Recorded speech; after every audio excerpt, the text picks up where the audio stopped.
of vertebra, and this part is vertebral body, and this is spinous process, and these are transfer process, and also we have vertebral arch. So how are we going to look at the differences between the? Who's going to explain the difference between? Okay, so we're going to have separate. Who's going to explain the thoracic vertebra, lumbar, cervical? Who's going to explain cervical? No, No, not me. you're cervical, right?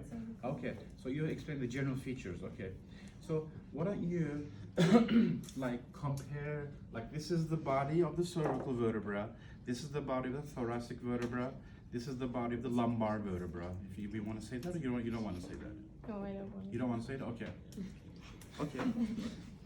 Okay, this is a vertebral body. This is spinous process. These are transfer process, and also we have a vertebral arch. It means pedicles and laminas. Hold on. Let's look at the body These- once more. Let's do. Did everybody see that body?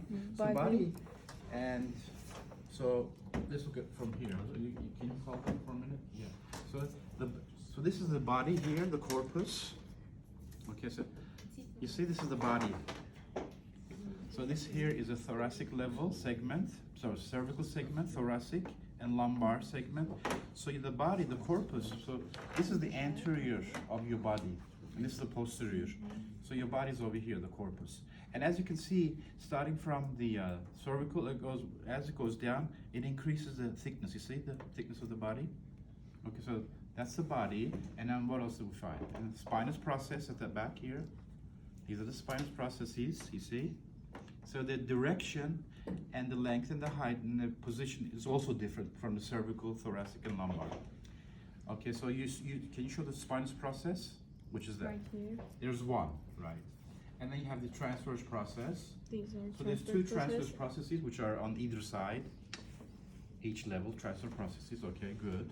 Okay, And what else? vertebral Lamina. arch. You said lamina. This Vertebral area, arch. This area, So vertebral lamina, arch is composed of pedicles, Pedicles and lamina. and Pedicles connects. Pedicles is right here and connects the body to transfer process. right. And we have lamina.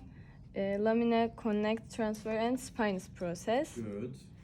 So And when they want to go inside and do a surgery in the spinal cord, they do laminectomy. So where do they cut it in the laminectomy procedure? Can you show me how they cut the lamina? Right, they cut it from there and the other side. Right. So when they cut on either side, so this is the lamina here. When they cut it from here to here, they just take this out. When they take this out, you end up having the spinal cord. You can see the spinal cord there. And they do surgery on the spinal cord.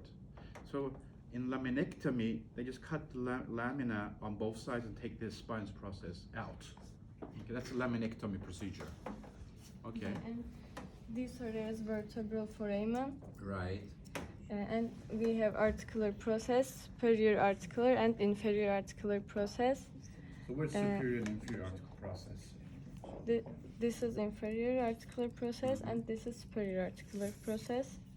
And when we put on this, like this, this area intervertebral foramen. Right. Can you show the intervertebral foramen over here? You show. In the what? Intervertebral foramen. Right here? Yes. Right. Okay, so it's right here.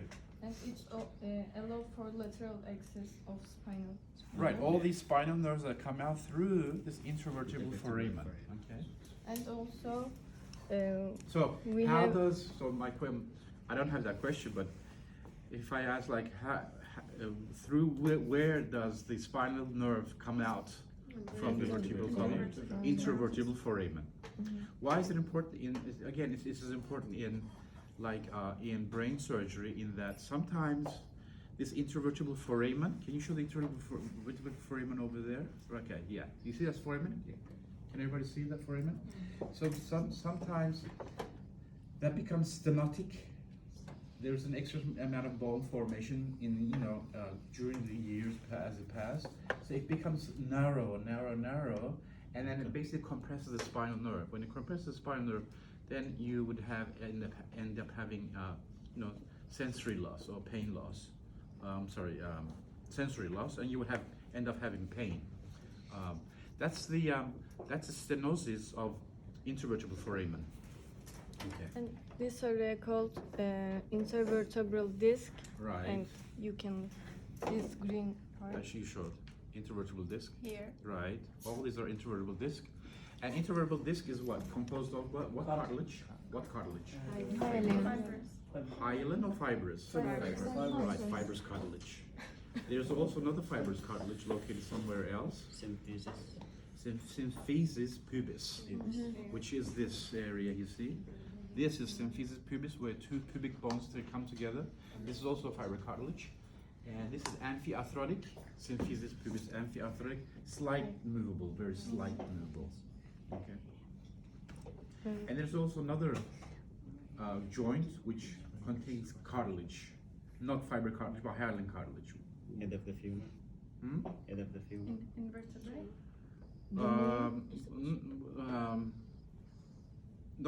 Not articular cartilage. We're not talking about articular in synovial joints. In all synovial joints, movable joints, you would have articular cartilage, okay, and that's hyaline cartilage. But I'm not talking about that. We also have another joint that contains cartilage, not fiber cartilage. It contains hyaline cartilage, and that's an example of is the epiphyseal plate.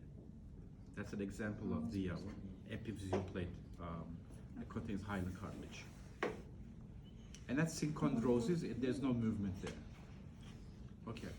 And joint between inferior and superior articular process is called zygapophyseal. Zygapophyseal process, I guess. It's right Zygapophyseal here. joint. Zygapophyseal joint, yes. Okay, good. And in the lower part of the vertebral column, body is larger because the weight, because they increase the weight. Okay. And that's all. Okay. Can you ask them questions? Okay. Just say, what is this? What is that?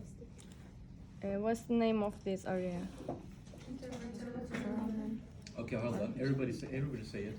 1, 2, 3. Intervertebral foramen. Okay, intervertebral foramen. Okay. What passes through this foramen? 1, 2, 3. Spinal nerves. Okay, good. What about this part? Spinous process. Process. And these parts? Lamina.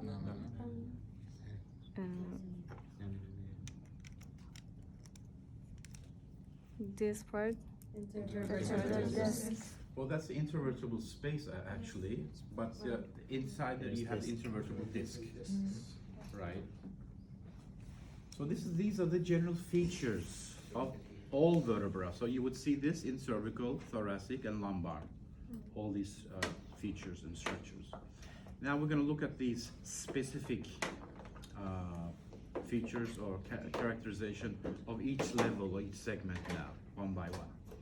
So who's going to do the cervical level? Okay, yeah. But she's starting with the axis and axis. So do you want me to go first? Or? No, do the cervical level first because that's different. First and second. And let's clap her.